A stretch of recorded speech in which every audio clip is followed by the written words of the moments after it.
Yo, what up? So, I know I'm hella late talking about this shit, man. But anyway, Drake dropped off Scorpion, and overall, I just want to talk about it. I mean, I get it being Drake's fifth album, and the hype behind this was, I would say, it had some hype to it. But at the end of the day, I feel like it was a letdown. You got views, more life, and then you got Scorpion. But as everything unfolded, we see exactly what happened. Far as the release of the album, the promo, and everything that came with it, far as the Pusha T beef, which in a sense people still to this day say that he got ethered, but all Pusha T really did was deliver some tea. But in the world we live in, that's excitement or whatever the case may be. But when you listen to the album, some would say that okay, Drake went back and changed a few things, and he totally delivered an album that he in a way was jaded because of Pusha T, and I didn't know what to think with a double disc. I'm like, damn, that's a lot of songs, 25 records, and you knew all of them wasn't gonna be lit. You know what I mean? But far as the rap side, I mean, he basically addressed a lot of shit on there. The Emotionless record, definitely thought that was dope. Of course, we heard God's playing I'm Upset, 8 out of 10, that was fire. But he mainly was, he threw a couple of shots at, Hove, Kanye, talked about the Pusha T situation. That's the whole mob ties joint. Can't Take a Joke. Sanders Rose is definitely about his mom. The Jay-Z line where it said, y'all kill X, let Zimmerman live, streets is done. And is there more? And I said that on Twitter when I heard the album. I was like, yo, I think that he got another project coming out. And he is. He has another project coming out. When is it dropping? We don't know. But I mean, I don't know, man. Listening to it like 20 some times by now, it definitely grew on you. And he even went back and fixed a couple things on side A and side B. But for now, we're talking about side A. Survival, that wasn't the best intro, and I don't know why people was gassing that up. I was like, wait, this is not the hardest Drake intro. You know what I mean? I was like, wow. It was cool, but I wasn't really fucking with it. I mean, I ain't gonna say that I was fucking with it, but it just seemed like he wasn't really as enthused on the rap side like I thought he'd really go in, because it's records on More Life that's hands down better than most of this rap shit that he put on this album. And then the Non-Stop record, that's not for me. He sound like that one nigga that Black Boy JB, Elevate. I think that's the record where I think he sound like Thug in a sense. Hold on, I don't want to get my shit flagged. Hold on. I don't remember these songs like that. Nah, that ain't it. But one of these records, he definitely sound like Thug on that joint. Emotionless, that shit was classic to me because of the Mariah Carey sample. The way he flipped that shit was impeccable. Like, damn, this nigga's a fool. That definitely, to me, was like, man, that don't really belong on this side. I feel like that belong on side B, but it is what it is. Of course, God's playing I'm Upset. Those two records, definitely, I'm Upset fits better within the album. Instead of it being by itself the way we heard it and saw the visual, it definitely fit into the album. 8 out of 10, definitely the Kanye little snub. We already know about that. Mob Ties is a record where it's like, to me, I think he sound like Thug. I do believe I said that. Can't Take a Joke was cool, but you could tell it's not his flow. And I was like, what kind of shit is this? Anyway, but side A is cool for what it is. Side B, now, he got some joints on here. Summer Games, I know Act don't like that. He like that shit trash, but I actually think it's pretty dope. It kind of remind me of, damn, what's that song on, I can't think of the song right now. My mind is somewhere else.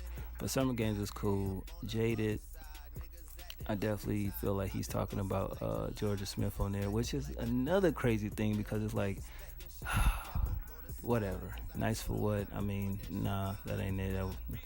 Even with what they added to the record, you know what I mean? As far as the background vocals and little samples and shit, still, that ain't really what's it.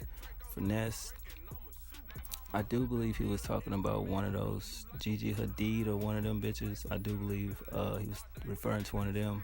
Ratchet, Happy Birthday. Nope. That's How You Feel. Nah, I wasn't in Blue Tenant with Future is straight. Of course, the bang out hit In My Feelings. And the weird shit about that song, like when you first heard it, it don't have the same impact, at least for me when I first heard it, to when they went back into the album and added things and fixed certain sound quality about it and everything. It sound mastered, and I was like, oh, okay, I definitely hear the difference. And it definitely grew on me. I'm like, all right, I fuck with it, but not because of that stupid ass challenge. And I wish you niggas would stop making dances to every fucking thing. Everything don't need to be a fucking hashtag, a goddamn challenge on some weird shit, but whatever. Don't matter to me, it's dope. Do I think that it should have had the weekend on there? Nah, I don't think so. I feel like the MJ vocals, whether some think it's real or not, I think it fit perfectly. After Dark, not feeling that. Final Fantasy, not feeling that. And then, of course, March 14th, where he actually talked about his son. And the line that got everybody on Emotionless, where he said, I wasn't hiding my kid from the world, I was hiding the world for my kid, or some crazy shit like that. And I just was like, damn, when I first heard the album. But overall, this shit is alright. I just think he just threw this shit out there for whatever reasons to get off the label yet again, which we thought we was getting at with the first mixtape, and then More Life. I mean, Views, and then More Life, and now we got this. So he officially signed to Universal Music Group, which is dope. So I guess when all that's solidified and done, he gonna drop another album, which I feel like, nah, you need to be gone at least until 2020. I don't feel like the world is really ready for another Drake album. Unless it's the real album, because this shit, I don't think this is the real album. I mean, it's an album, but I just feel like, man, this is just some shit that if he would have worked on every song on here, even the production was a little bit, it was fire, but at the same time, these songs, I don't feel like he really worked on them like that. And it was too many goddamn songs, you know what I mean? It took me back to the Blueprint 2 days, and I was like, oh shit, because he could have took 6 songs from each side and gave a album. And overall, I mean, I don't really feel like the album has that much replay value, because if you look at it from the time it been out to now, you may walk away from this shit with, like I said, a good 6 to 12 songs, depending on who you are and what mood you in and what you feeling. You know what I mean? But it's not my favorite Drake album at all. Honestly, I enjoy More Life than this, because I'm like, damn, how is More Life more enjoyable than this shit? It just feel like something was missing on this album. I like the way Joe Budden broke down his conspiracy theories about the project, and it made it a little bit more enjoyable when you really sit back and think about it. And life would be funny like that when it comes to music, because you will hear it and then it just be that one person that'll kind of have a theory about something, and then you go back and look at it and put the pieces to it, and you can tell the people that Drake's referring to, as far as the women, as far as the disses and situations and everything like that. But the thing that threw me off the most was the Jay-Z feature, because I'm like, didn't he literally inside A kind of throw a jab at Hove? What he said something about the Carters or something with Tidal or some shit like that, and then you see Hove on the album. It's like, wow, Hove really melt that verse in. It's like, hell no, like, you X just died June 18th and then you talking about it.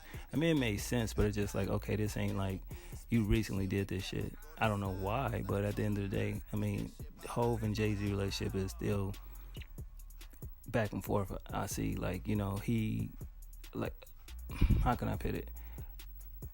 The friend of my enemy is my friend or some shit. You know that saying. I'm kind of fucked up right now, but yeah, you can just tell I'm not really into this album. I really didn't want to talk about it, but fuck it, just give my thoughts on it. At least he actually put out a physical CD, which I can't seem to find. I mean, Target didn't have it. I was just in there today. It's on Amazon, but I mean, I get to it later. It's not really a big deal. For an album I wasn't really feeling like that, I'm like, damn, I would have loved to buy More Life over, this joint. But end of the day, you got every Drake album like most of y'all out there do, so it makes sense to get it. But I mean, it's a good solid 7 out of 10, you know what I mean, as far as the body of work, the entire body of work. But I definitely wish Drake could go back to when he was going through it and really giving us his life through rap. I feel like he got to experience more things. The shit he been experiencing has been the same shit as far as females, because it's like, bro, we get it. You know what I'm saying? We know you and Kanye. I would have Like, I mean, fuck, do what Ja Rule did. Do a whole album where you just dissing everybody. I think Drake can pull that shit off though. You know what I mean? Because like, where does Drake go after this? And that's my only problem with the whole situation. It's like, yeah, I mean, we didn't heard basically everything, but it's still bits and pieces we don't hear about. Cash Money situation, his feelings towards Birdman, even when people were saying that Drake was better than Wayne, or his legendary status is kind of getting overshadowed by Drake. But I guess we'll never get those answers to those questions. But overall, man, it was an alright album.